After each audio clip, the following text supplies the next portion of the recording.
meus queridos, muito boa noite a todos, sejam bem-vindos a mais um vídeo da Universidade da Química para mais uma UDQ Entrevista. Aliás, já tem um tempinho que nós não gravamos uma UDQ Entrevista aqui no canal, então muito obrigado mesmo pela sua presença. Hoje nós temos um convidado muito especial, o professor Alfredo Mael Simas. Se você for da área de Química Teórica, Modelagem Molecular, eu tenho certeza que já deve ter ouvido falar um pouco sobre o trabalho do professor Simas. O professor Simas ele tem graduação em Química, na verdade bacharelado em Química e Química Industrial pela PUC do Rio de Janeiro, PUC Rio.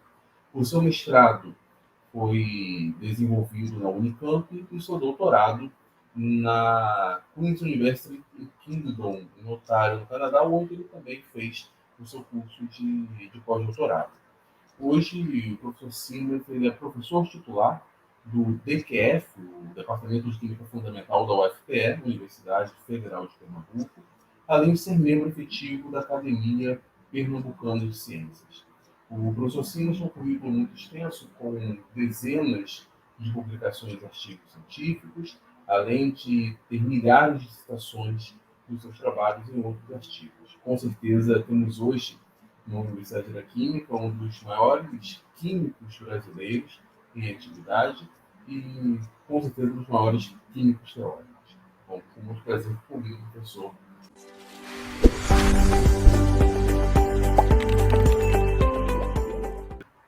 Olá, professor, seja muito bem-vindo à Universidade da Química. Muito obrigado, Antônio. É um prazer enorme estar aqui com você no seu canal. Eu acompanho o seu trabalho, gosto muito dessa questão da divulgação da química. Um trabalho muito bonito que você faz, então é um prazer estar aqui. Obrigado. Eu fico muito honrado, em nome de todos que acompanham a Universidade da Química. Muito obrigado mesmo pela sua presença. Professor, a nossa entrevista, na verdade, é muito mais um bate-papo. Temos aqui algumas perguntas para guiar a nossa conversa, mas, no geral, aqui é um bate-papo entre químicos. Eu gostaria de fazer uma pergunta um pouco mais direta, já que a sua área de atuação, bom, não digo que exclusivamente, mas com grande ênfase na química teórica, eu gostaria que o senhor definisse para a gente, sobre o seu ponto de vista mesmo, não talvez necessariamente uma definição formal, mas como o senhor encara, como o senhor definiria a química teórica? Pois é. A química teórica ela é enraizada, né, numa teoria mais fundamental, que é a mecânica quântica relativística.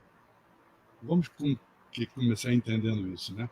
Então, muitas vezes as pessoas não lembram da importância da teoria da relatividade em química. Por exemplo, tem muitos efeitos químicos que são de ordem relativística. Por exemplo, a cor amarela do ouro. Né? É estranho, porque se olhando a tabela periódica, todo mundo é prateado em volta, de repente tem ouro amarelo. Então, é um efeito relativístico. Ou mesmo o fato de que o mercúrio é um líquido. Né?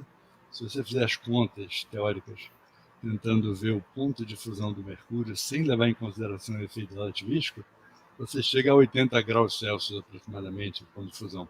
Na hora que você leva em consideração o efeito relativístico, o ponto de fusão vai para um valor muito mais próximo ao verdadeiro, que é menos 23 graus Celsius, que prova que ele é líquido, temperatura ambiente. E tem muitos outros fenômenos que são relativísticos, como, por exemplo, a própria existência de espinho eletrônico, como efeito relativístico também. Bem, e também é enraizada na mecânica quântica, acoplada à relatividade, né, que é a teoria quântica, que tem a ver com os orbitais, com as funções de onda, né, que tentam explicar os resultados dos trabalhos experimentais em química. Então, essa é a teoria base. Então, essa teoria é muito complexa, naturalmente, e a gente precisa, então, muitas vezes, simplificar essa teoria para poder aplicá-la no dia a dia. E essa simplificação, né, da teoria mais complexa se faz em cima de modelos. Esses modelos, então, são mais, digamos assim, dá para você calcular as coisas com esses modelos, por exemplo. Né? Nós mesmos, no nosso grupo, nós fazemos vários modelos. E também a parte teórica tem a ver com justamente a proposição de leis, né? Você observa vários resultados experimentais, você tenta fazer uma racionalização daquilo, depois você tenta formular hipóteses que possam explicar essas leis, e aí você tem uma química teórica mais propositiva, né? aquela que vai propor experimentos e chegar a coisas novas, né? Basicamente. Isso que seria o básico da química teórica. Não, ótimo. Professor, uma dúvida que é comum, eu tinha essa dúvida quando. Bom, boa parte dos que me acompanham aqui na Universidade da Química sabe que o meu trabalho de mestrado e doutorado foi na área de modelagem molecular. Mas nem todos sabem disso. Então, uma dúvida comum de quem inicia nessa área aparece alguns termos, né? Porque antes, talvez todo mundo achasse que era apenas química teórica. Nós teríamos duas grandes divisões, uma química teórica e uma química experimental. Seria uma divisão inicial. Só que, uma vez quando nós entramos nessa grande área da química teórica, alguns termos começam a aparecer com uma certa distinção. Por exemplo, química teórica e química computacional. São dois termos bem comuns. A maioria das pessoas tomam como sinônimos, né? Realmente como sinônimos. Mas, sob o seu ponto de vista, seriam sinônimos, né? A diferença entre as duas áreas? Não, não seriam, justamente. Né? A questão é a seguinte: se eu faço uma teoria da química, no âmbito da química teórica, estabeleço um modelo, esse modelo tem que poder ser usado. Para ele poder ser usado, eu tenho que deixá-lo funcional. É preciso que eu faça um programa de computador para poder usar esse modelo. Normalmente é assim, porque a teoria da química é complexa, né? Exige contas muito elaboradas, então você faz os programas para instrumentalizar a química teórica. Então, a química computacional são aqueles softwares, né, que contêm dentro de si os modelos, as simplificações, as teorias mais aprofundadas da química teórica. Então, uma coisa é teoria, outra coisa é a instrumentalização da teoria, que ela é instrumentalizada, portanto, em cima de programas de computador, que são muito sofisticados, sim, eles fazem cálculos muito elaborados, demoram muito tempo de cálculo, muitas vezes, então, mas são duas vertentes diferentes. Uma coisa é você conceber a teoria, outra coisa é você instrumentalizar ela num software de computador, que é o âmbito da química computacional. Então. Não, exatamente essa ideia geral que a gente estava tendo mesmo. O senhor considera que há diferença então, entre química computacional e modelagem molecular?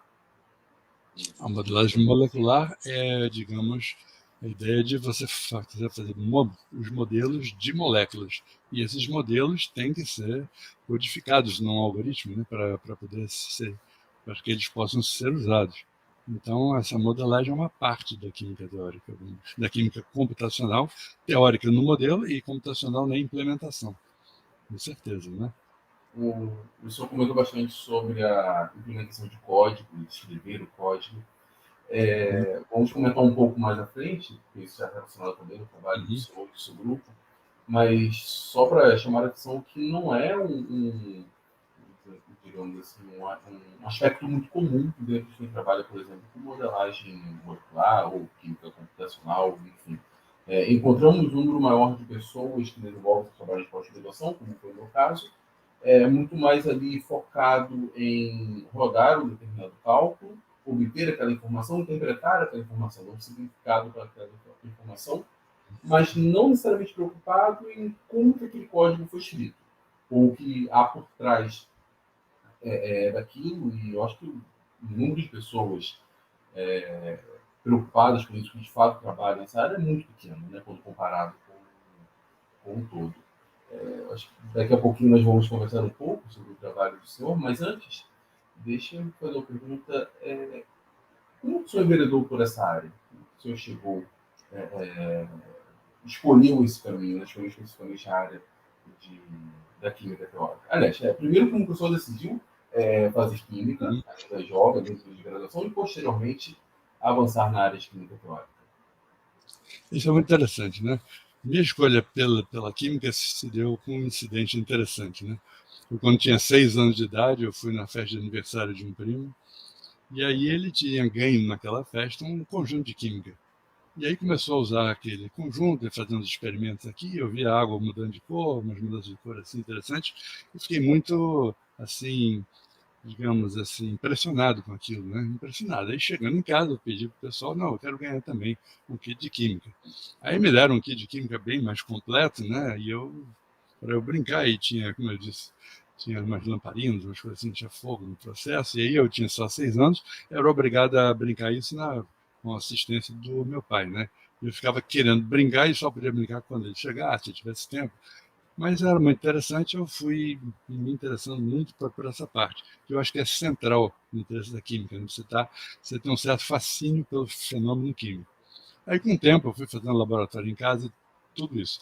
Mas, à medida que eu fui crescendo e adquirindo mais maturidade, eu fui percebendo que o meu interesse, minha facilidade era muito maior para matemática, uma facilidade maior para essas coisas abstratas, raciocínio espacial, etc. E fui me interessando por essas áreas, por computação e tudo. Mas não queria abandonar a química. E a química, como é uma área muito eclética, eu pude, então, me direcionando, né? E quando cheguei no mestrado, eu já escolhi logo a química teórica para fazer o meu mestrado. Na realidade, ali foi química computacional mesmo, porque no meu mestrado eu usei software, né?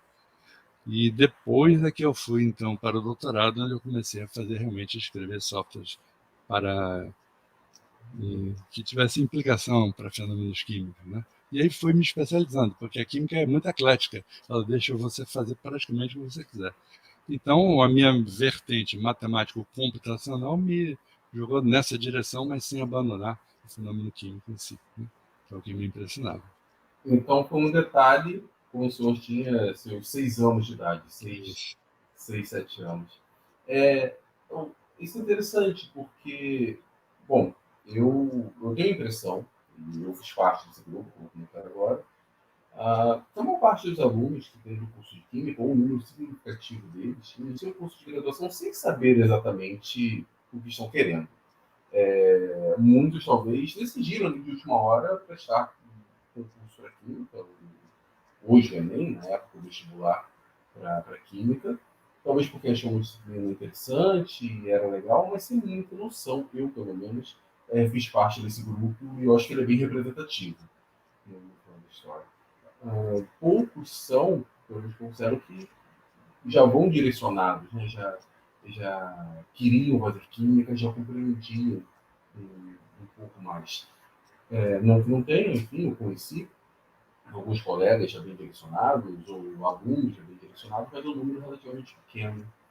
E eu acho que muito por trás disso, né, o senhor despertou seu interesse por química porque ele era um kit que mostrava alguns experimentos, via transformação. E isso é instigador, isso é importante para despertar o interesse do aluno. Na maior parte dos alunos do ensino médio não conta com laboratório, por exemplo, a gente não tem práticas no ensino médio, o aluno acaba não despertando esse interesse. É exatamente. Não? Não, com vontade. Exatamente. Eu faço uma comparação que eu uso para os meus alunos, que é a seguinte. Né? A maioria das pessoas, às vezes, quando você vai no ensino médio, você encontra gente que não gosta de química, odeia química, outros gostam, outros não gostam. É uma matéria difícil, né? Eu faço uma comparação sempre, né? Ou seja, vamos dizer que existisse no ensino médio uma matéria chamada futebol, onde você não tem campo, não tem bola, não tem nada, você vai lá para a sala de aula, você é obrigado a decorar as regras da FIFA, você é obrigado a decorar o que é que acontece, quais estratégias, 3-4-4, 4-3-3, etc, não sei o quê, e qual a função de um goleiro, qual a função do zagueiro, qual a função do centroavante, e aí vem uma prova que bota assim na tua frente, assim, qual é a função do centroavante, tu descrever, qual é a função do zagueiro. Obviamente que, se você aprende futebol dessa maneira, você não vai gostar de futebol, você vai achar aquilo meio maçante, né? A química é a mesma coisa. Muitos colégios, infelizmente, não têm como oferecer a disciplina experimental, o laboratório de química, então a garotada digamos assim, é exposta, né, a uma química de quadro negro que é muito abstrata e, da mesma forma, pouco interessante, talvez, né?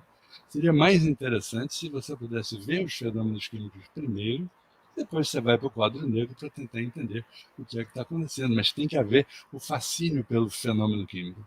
Senão, fica difícil você gostar. Você pode até você pode detestar a química sem saber realmente o que é química. Você só viu química de quadro negro. Às vezes você tem que decorar nomenclatura de compostos orgânicos, por exemplo, né? E aí você diz, nunca vi um aldeído, nunca vi um álcool na frente, nunca vi uma coisa assim, não sei bem que é um éster. Resultado, fica uma coisa abstrata e maçante, então não é espantoso. Então, realmente, Eu acho que é de fundamental importância, assim como no caso do futebol. Você botar logo no campo uma bola para chutar, leva primeiro para um laboratório, faz um experimento, mostra as coisas e depois começa a fazer a apresentação da formalização da ciência, que aí vai ficar bem mais interessante.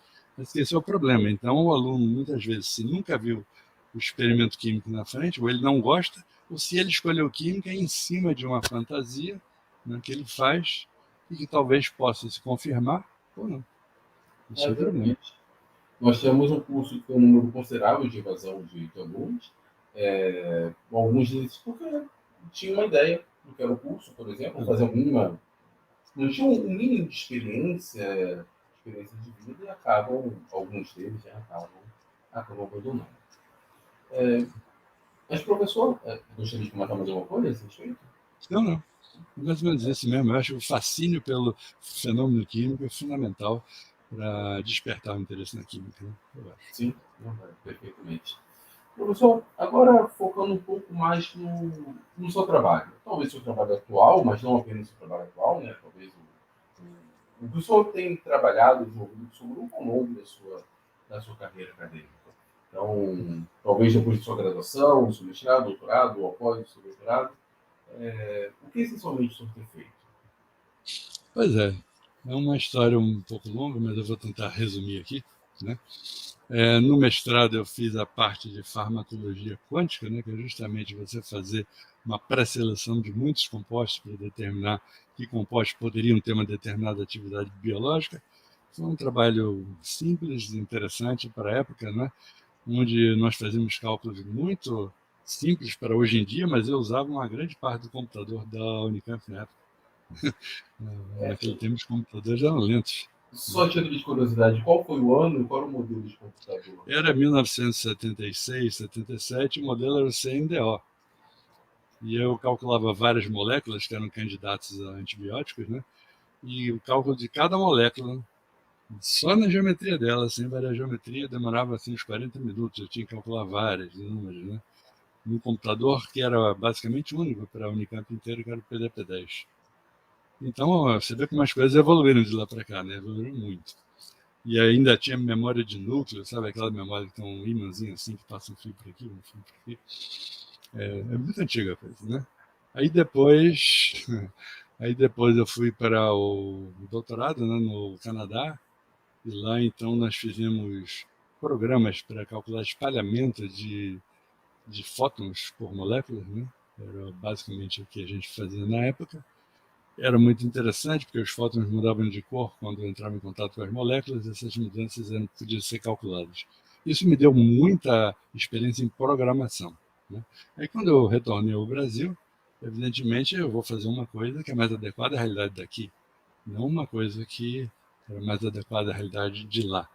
Então, nós escolhemos a área da química dos lantanídeos, principalmente, porque é uma área onde o nosso departamento tem uma tradição muito grande. O Brasil mesmo tem uma tradição grande na área, né?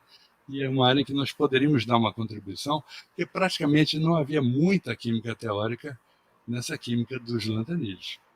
Então, nós começamos com vários trabalhos, né? E fizemos o modelo Sparkle, né? Um modelo bem simples para prever a geometria dos complexos metais de lantanídeo, que teve muito sucesso, né? Depois nós fizemos o modelo RM1, foi desenvolvido em Recife, né? Aqui conosco, no nosso laboratório, né? Por nós mesmos, né? Onde a gente fez modelos para o cálculo semi-empírico de moléculas de interesse biológico. Né? E é um modelo muito bom, que ele tem várias qualidades em relação aos demais, né? É muito usado até hoje, muito citado, né? Quase 1000 citações, só esse paper desse modelo. Né?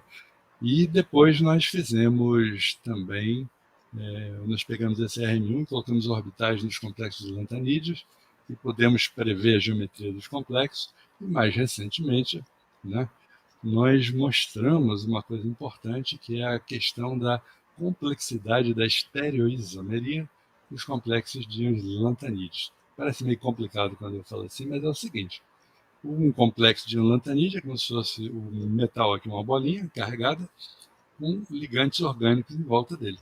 Né? E esses ligantes podem ser arrumados das mais diversas maneiras.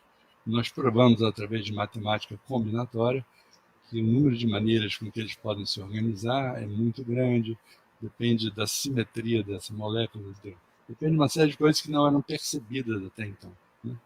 Inclusive a chamada quiralidade de coordenação. Deixa eu tentar explicar para os seus ouvintes aqui. O seguinte, quiralidade é a propriedade de uma molécula não se superpor à imagem especular dela. É como uma mão, né? Mão aqui, mão é quiromancia, né? Então, quiralidade, ou seja, uma mão, uma imagem especular da outra, mas não dá para superpor.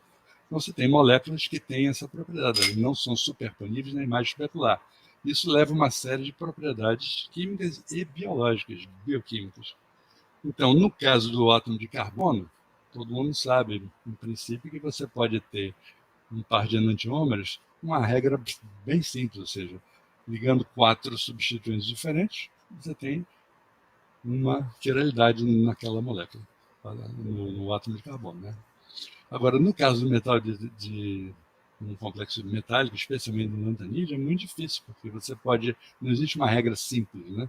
Você pode ter quiralidade de coordenação com ligantes iguais, não precisa ser todos diferentes, tem várias coisas. E isso nós resolvemos matematicamente, por matemática combinatória poliedral, né? Publicamos um trabalho recente onde nós mostramos cada tipo de composição química, cada tipo de complexo, quais as simetrias que o poliedro pode ter e quantos estereoisômeros tem em cada um e se é quiral, tem quiralidade de coordenação ou não. Isso é muito interessante. E nós, então, instrumentalizamos isso, essa foi a parte teórica, né?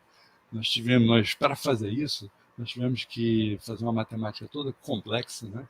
Nós geramos, só para ter uma ideia do número de estereoisômeros, a gente chega, né? Nós precisamos de gerar polinômios. Que é polinômio? Assim, AX2 mais BX mais C, polinômio. Nossos polinômios tinham 100 páginas do polinômio inteiro, né? Para poder saber quantos estereoisômeros tinha. Demorou muito tempo de computador para determinar a geometria de tudo isso. Não foi a parte teórica. E depois nós tínhamos que fazer a computacional da coisa, ou seja, tínhamos que instrumentalizar isso para todo mundo poder usar. Inclusive, o software está disponível na nossa página, né? Depois você pode colocar aqui embaixo o link da página. E qualquer um pode baixar, aluno de segundo grau, qualquer um pode baixar, porque é muito fácil de usar o software. Ele monta qualquer complexo assim, de lantanídeo com uma certa facilidade. Vou fazer uma demonstração aqui para vocês, se puder compartilhar a tela aqui. Sim, vou liberar aqui, só um instante. Está compartilhando? Sim. Então, uma vez baixado o software, é bem simples. Você vem aqui, ele fica piscando em cor vermelho o que você tem que fazer. Então, você pode escolher o metal. Vem aqui uma tabela periódica, você escolhe, por exemplo, o Europa, né? Estado de oxidação mais 3, pronto. Agora você pode escolher os ligantes que vêm em volta desse Europa, né? Vamos escolher, por exemplo, aqui esse ligante aqui, ó, que a gente gosta muito de estudar. A gente bota 3 deles, 1, 2, 3. Esse ligante aqui, ó, né, nessa janela, você pode examinar ele para ver se é o ligante que você quer mesmo. Depois você pode colocar mais um ligante aqui, por exemplo, 2 desse aqui. Aí você tem 2 desse, você examina aqui se é ele mesmo que você quer, dá OK. E aí você agora vai escolher a forma do poliedro. Isso é interessante para os alunos, porque eles vão aprendendo, né? Quais são as formas de poliedro que podem existir. Por exemplo, você tem aqui esse antiprisma quadrado, o antiprisma um cubo. Tem vários tipos aqui, né? Então vamos escolher esse aqui, por exemplo.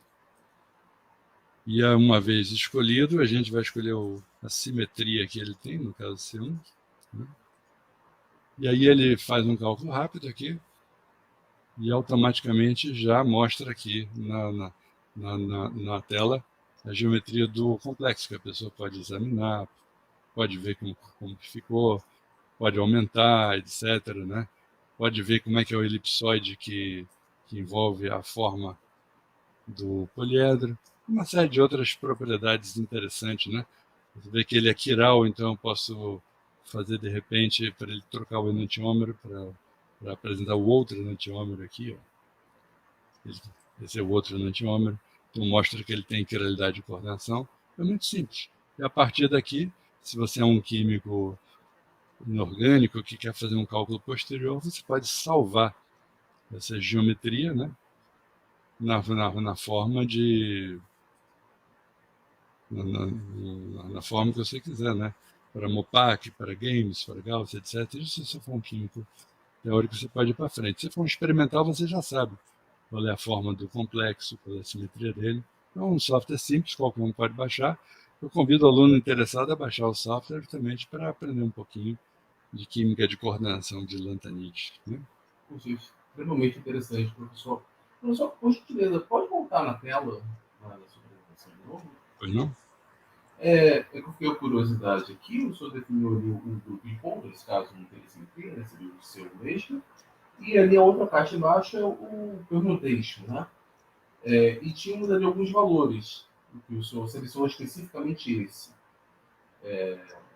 Estou falando aqui, né, certo? Isso, exatamente. Certo. Tem algum valor padrão? Tem algum Não, é o seguinte, como nós calculamos naquele polinômio enorme, né, que nesse caso aqui, para este tipo de coordenação, é a coordenação número 8, né, com esse tipo de simetria, há a possibilidade de 88 estereisômeros aqui, podem ser. Então, quando eu seleciono aqui a permutação, eu tenho 88 estereisômeros aqui que eu posso selecionar qualquer um. Eles são compostos diferentes. Estereisômeros são todos diferentes, né? São compostos químicos diferentes, como, por exemplo, estereosoma cisplatina ou transplatina são coisas diferentes, têm atividade biológica diferente. Então, para esse caso, tem 88 estereosômeros diferentes, eu posso selecionar qualquer um. Eles são agrupados em pares de enantiômeros aqui, tá vendo? Você pode escolher qualquer um deles para fazer um cálculo teórico. Aí eu estou pescando especificamente o estereosoma que eu quero, né? Exatamente.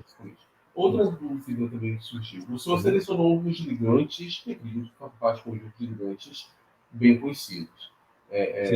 Esse, por exemplo, faz parte da família dos ligantes acetilcetonato, né? Se eu não estiver enganado. O primeiro que o senhor selecionou, né?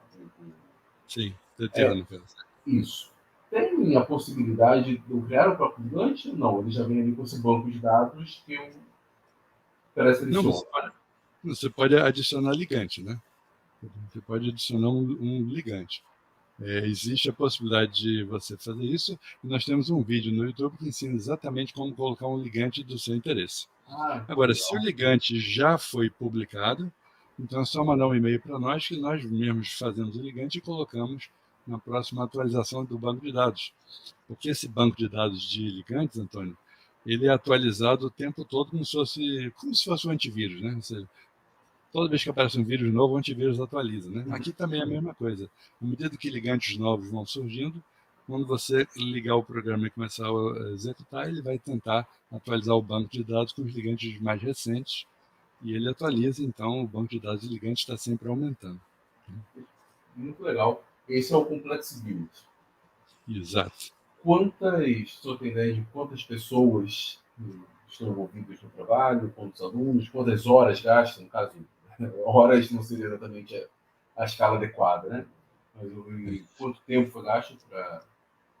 Rapaz, nós temos um aluno de graduação, um pós-doc e um ex-aluno de doutorado que trabalham na confecção desse Complex Build comigo, né? Então, o programa em si tem mais ou menos umas 20 mil linhas de código em Python, né? Além de chamar várias bibliotecas como Matplotlib, NumPy, etc., que o pessoal que programa conhece, né? Então, são 20 mil linhas, é bastante. Ele demorou uns 2 anos para ser feito, né? O que acontece com essa nossa área de criar modelos depois de disponibilizar em software é que é um trabalho muito demorado, ou seja, não gera assim, uma quantidade muito grande de publicações, porque a gente precisa de muito tempo para fazer uma ótima publicação, que é criar um modelo realmente bom, validar ele, é tudo complicado, tudo demora, mas é muito bom quando fica pronto, né? E nós já temos usuários no mundo inteiro, né? Nós já temos atualmente uns mais de 210 downloads do programa por grupos de pesquisa na China, nos Estados Unidos, na Índia, principalmente na Europa e um pouco aqui no Brasil também. E é muito gratificante que o pessoal usa e entre em contato conosco. É muito legal tudo isso. Não, sim, e muito, muito bacana mesmo. Parabéns não apenas ao senhor, né, mas também aos alunos envolvidos no trabalho. O senhor gostaria de apresentar mais alguma coisa ou posso retirar a tela? Não, pode tirar a tela. Professor, na sua descrição, quando eu perguntei sobre o que o seu grupo tem feito, o que o senhor fez ao longo desses anos, o senhor, pelo que eu entendi, o Sparkle, ele nasceu primeiro que o R1? Foi. O Sparkle nasceu especificamente para complexos de lantanídeos, né? Depois é que veio o RM1, que era uma linha de pesquisa diferente, porque o RM1 é muito mais ligado à biologia e bioquímica, né? E o Sparkle ao complexo lantanídeo.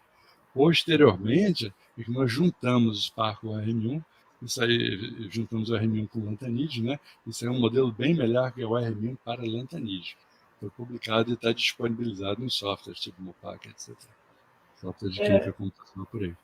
Eu não sei porquê, mas na minha mente, deve ser porque eu ouvi primeiro, foi só isso. Eu achava que o R1 tinha nascido primeiro, e posteriormente veio o Sparkle, mas muito provavelmente foi porque eu ouvi falar primeiro do R1, e na minha mente achei que ele tivesse feito primeiro, e depois que eu ouvi falar do Sparkle. Sim, na realidade o Sparkle ele se aperfeiçoou muito depois que o RM1 saiu. Na verdade, antes do RM1 era um modelo muito simples, muito iniciante ainda. Depois que nós publicamos o RM1, aí nós aperfeiçoamos ainda mais o Sparkle. Aí por isso que talvez a visibilidade tenha sido maior depois. Que realmente nós aperfeiçoamos muito. O Sparkle hoje é muito bom. É um modelo bem legal. Sim. E o trabalho com lantanídeos, no geral, é fantástico por si só. E agora, pensando como professor, geralmente nós falamos pouco sobre lantanídeos. Em química geral, por exemplo, essa é uma área que fica ali guardada. Né? Nós não comentamos bastante na tabela periódica, os elementos representativos, os metais ali de transição, mas quando chega ali nos lantanídeos, a gente deixa um pouco de lado. Em um curso de química inorgânica, enfim, às vezes a gente fala, mas nem sempre, depende muito ali do elemento do curso. E temos um software voltado para lantanídeos, complexos, lantanídeos, torna uma ferramenta bem interessante aí, estou pensando do ponto de vista didático também, né? E utilizar alguns exemplos e mostrar para os alunos, mostrar para eles. Eu acho isso muito legal. É verdade. Mas voltando sobre o R1, que eu acho extremamente interessante o significado do nome, você poderia contar para a gente o significado do nome que inspirou, né, a dar esse nome ao código? Foi mais uma brincadeira do nosso grupo, né? Havia antes um programa, um modelo de sistema empírico chamado AM1, que era chamado Austin Model 1. Austin é uma cidade do Texas, né? Onde ele foi desenvolvido, onde ficava lá o professor Michael Dewar, que originou esses métodos semi-empíricos desse tipo NDDO.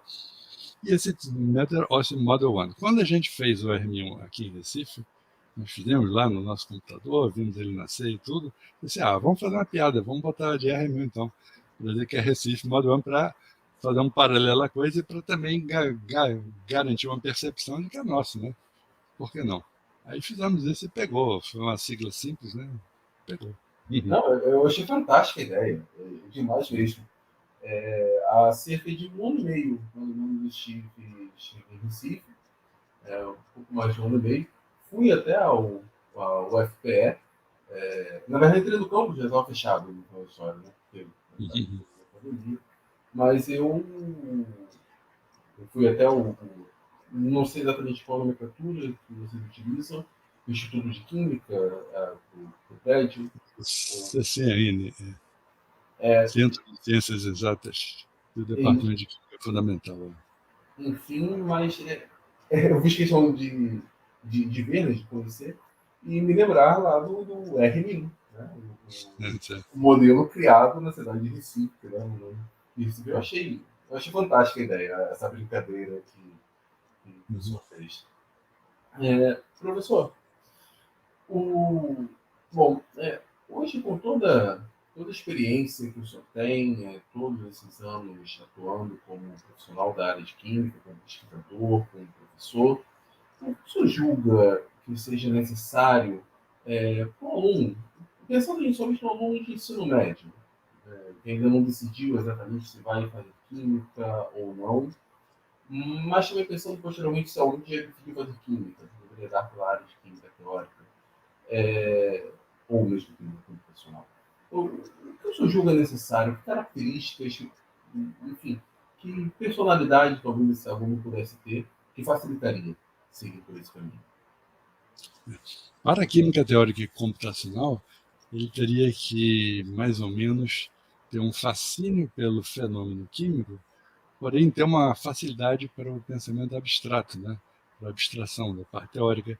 Ele deve ser uma pessoa que gosta de computador, porque qualquer teoria de química tem que ser instrumentalizada num computador hoje em dia. Porque é impossível você fazer uma teoria de química só de papel e lápis. Pode ser feita, claro, pode ser feita. Tem teorias de excelente qualidade assim, mas, digamos, em termos de aplicabilidade geral, você tem que, eventualmente, traduzir aquilo para um programa de computador que possa ser usado. Então, se a pessoa tiver uma facilidade matemática, gosta de computadores, gosta de programar, tem uma certa facilidade em matemática, gosta de física, e tudo isso, e tem fascínio pelo fenômeno químico, né, isso é básico, na minha opinião, aí é interessante, aí ele realmente pode seguir por essa linha. Porque a química é uma área muito eclética, né? Qualquer tipo de interesse pode virar um químico. Como estava falando. Se o cara gosta de desvendar crime, ele vai para a química forense. Se ele gosta de alimentos, ele pode ir para a química de alimentos, né? Química agrícola, defensivos agrícolas, adubos. Se ele quiser ser perito, ele pode ser perito químico no judiciário. Se você quiser, digamos, fazer remédios, você pode ir para a química farmacológica. Se você gosta de entender a vida, você vai para a bioquímica. Então, na realidade, a química é uma área que abraça tanta coisa que praticamente qualquer personalidade ou qualquer estilo de pessoa pode virar um excelente químico naquela área com a qual ele mais se identifica. Agora, para começar a química, ele tem que gostar do fenômeno químico. Isso é básico, né? E é muito interessante, né, Antônio, porque o nome químico, às vezes, é mal visto, às vezes, né? O pessoal diz assim, a química, esse negócio aqui tem muita química, aqui, como se fosse uma coisa negativa, né? Na realidade, querem dizer produtos sintéticos, mas na realidade tem muita química. Então, a química não sei o que tem química, não sei o que. Então, fica uma versão meio negativa, né? Parece até, né, Antônio, que a única coisa positiva da química que o pessoal fala é a química do amor. Ali é positivo, mas tem muita química entre aqueles dois. Aí é legal, aí a química vem numa luz positiva. E tem toda a química verdadeira do amor, endorfina, dopamina, oxitocina, etc. Então, é uma área que tem esse estigma às vezes, né, pelo popular, mas que é extremamente importante, porque, afinal de contas, tudo é química, na realidade. Sim, Né? isso. Uma coisa bem interessante que você citou, esse estigma negativo associado à química. Essa entrevista foi gravada no dia 23 de junho. Está indo ao ar posteriormente, né? Mas foi gravada especificamente no dia 23 de junho. Ontem, no dia 22 de junho, eu fiz uma apresentação para produto químico na UEMG, Universidade Estadual de Minas Gerais. Eram duas palestras, eu falei uma sobre o impacto das redes sociais na disseminação do conhecimento científico, mas antes de mim, um outro professor fez uma palestra e o tema era quimiofobia. Era exatamente essa ideia de que as pessoas têm fobia pelo termo química, né?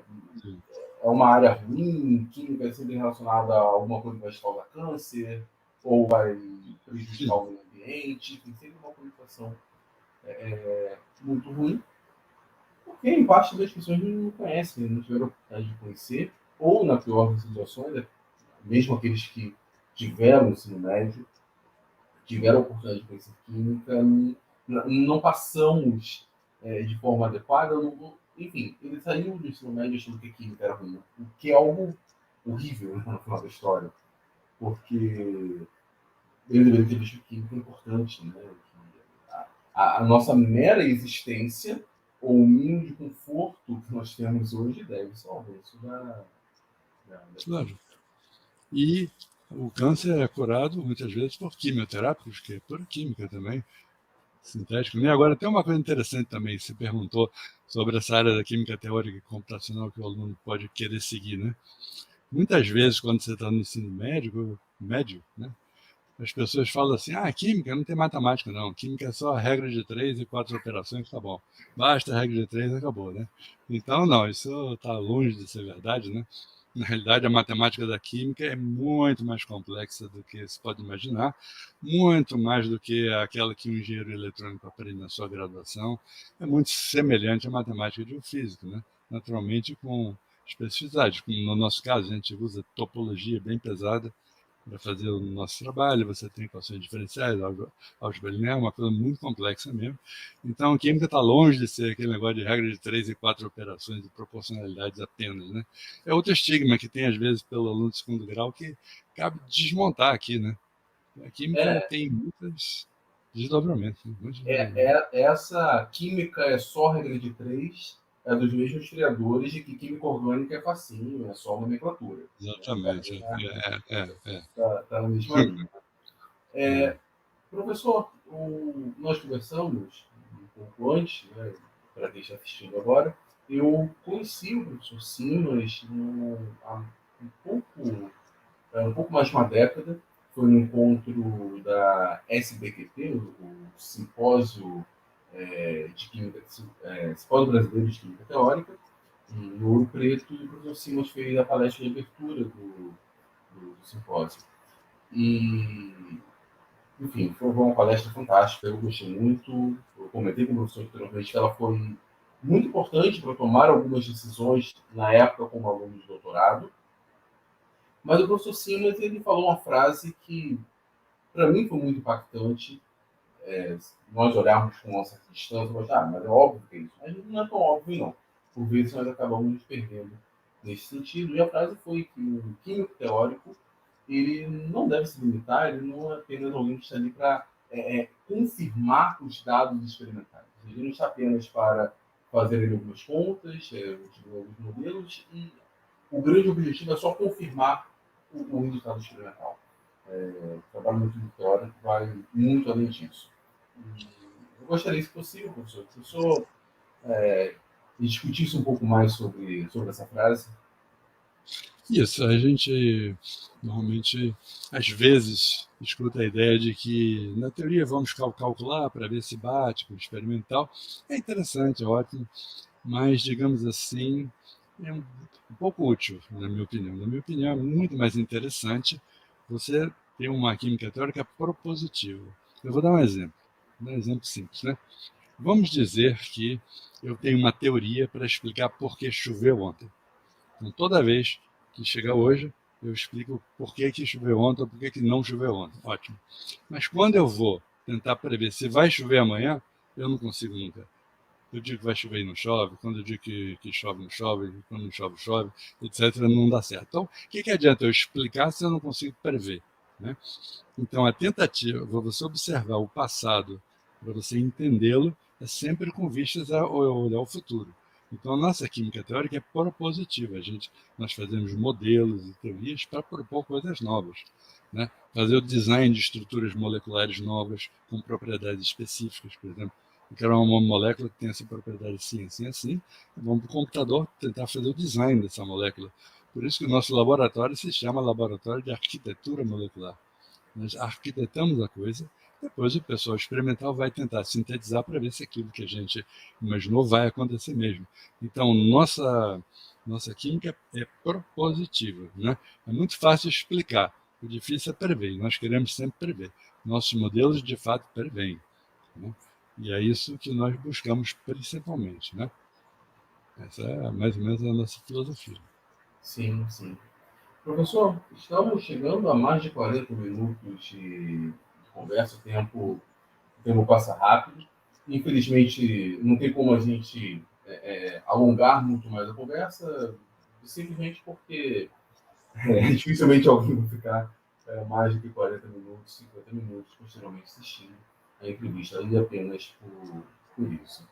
Então, professor, eu gostaria demais de, mais uma vez, agradecer a presença do senhor aqui na Universidade de Química. Saiba que é uma honra enorme, enorme mesmo, tê-lo aqui no UDQ. como eu falei com o senhor antes, agora, quando aquela sua palestra foi muito importante naquele momento do meu doutorado. Quero mais uma vez agradecer ao senhor, agora com uma década de atraso. O seu trabalho é fantástico, ele é magnífico, olho com muita admiração, porque eu trabalhei com química computacional, como eu falei, eu me preocupava muito mais em interpretar os resultados que vinham e aplicar ali para tentar resolver os meus problemas, mas eu sempre achei fantástico aquele trabalho que existe atrás, né, do computador, não apenas de interface, não, que fica ali por trás do programa. E o senhor trabalha nessa linha, forma alunos nessa linha, eu acho um trabalho fantástico mesmo. Então, muito obrigado. Caso o senhor queira falar mais alguma coisa, fazer alguma consideração final, fique à vontade.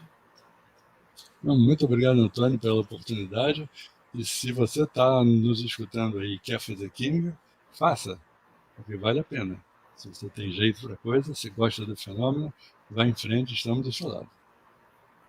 Professor, muito obrigado. Depois o senhor vai me passar os links que o senhor deseja que coloque na descrição.